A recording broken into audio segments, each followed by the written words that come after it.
other such technology. To achieve this, and also to further enhance our digital program, every government-owned primary school is the lifeline for our children to sustain themselves in the ever-challenging and changing global landscape. As leaders, our mandate is to ensure that the vision of our nations, as well as our continent, can be fulfilled. And indeed, it is possible to achieve a better future for our continent. It is not possible to achieve a better future for our continent without significant investment in education and the correct capacity building. The African continent today finds itself at a very critical position as far as history is concerned. We must recognize that the discussions we have in this session will shape the future of our continent, because as a continent today we are faced with several that are great impediments to our progress.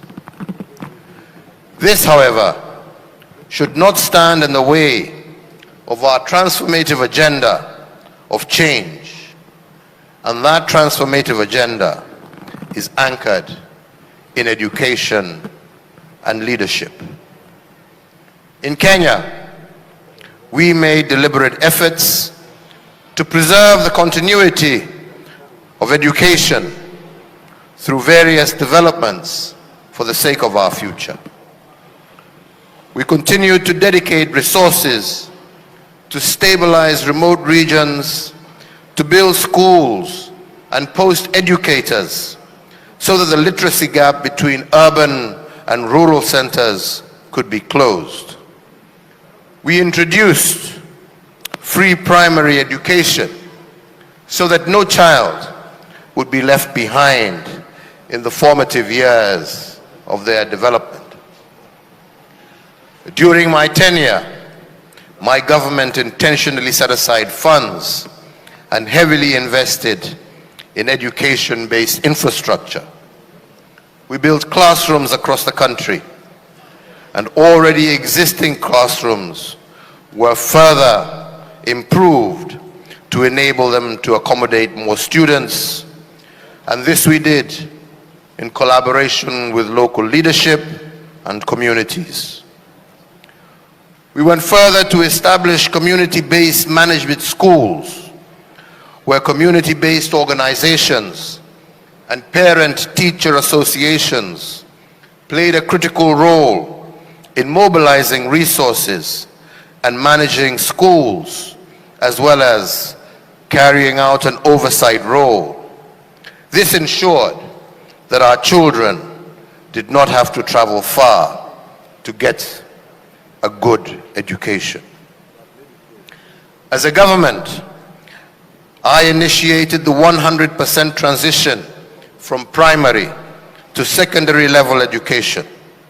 This meant that all Kenyan children who left primary school would find a place in a high school in order to continue with their education.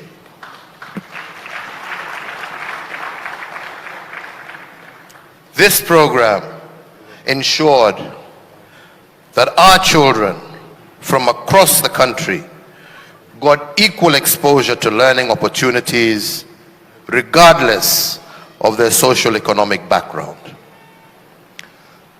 To further even the playing field, we invested considerably in the digitization of the education sector.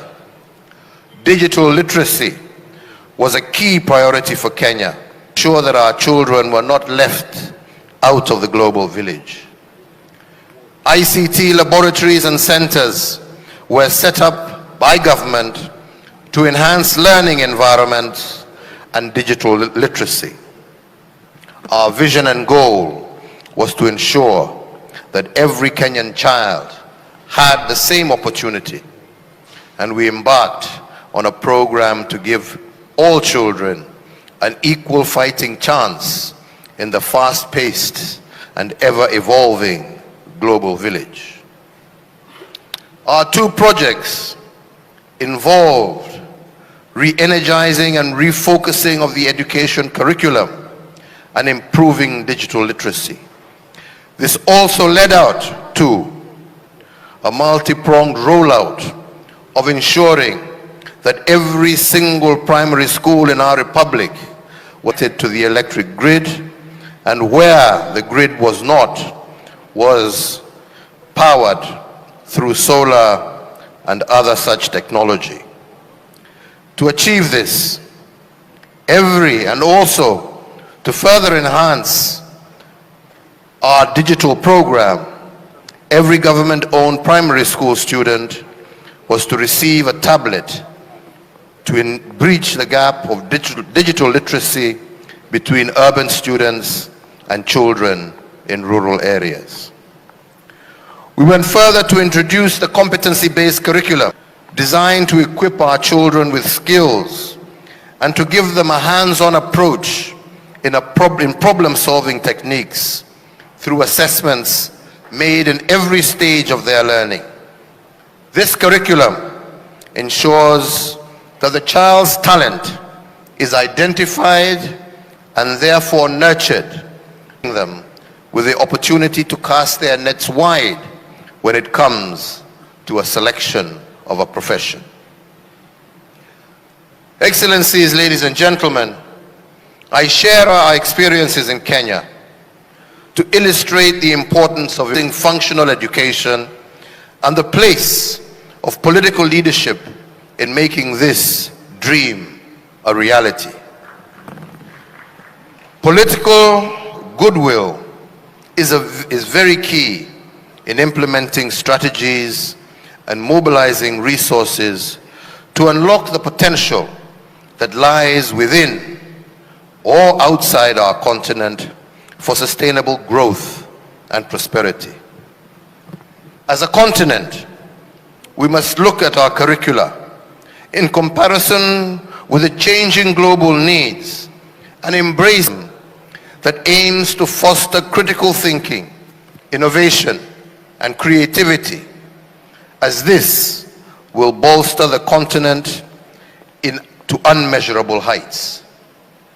It is our task as leaders of this great continent to empower our young and youth with the tools that will shape and prepare them to be great and active participants in the global economy.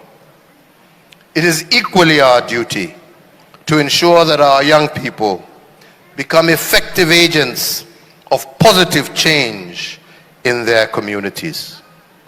We must therefore invest in education to ensure inclusivity, diversity, and equal opportunity for all our children. This will help foster a conducive environment for innovation and growth.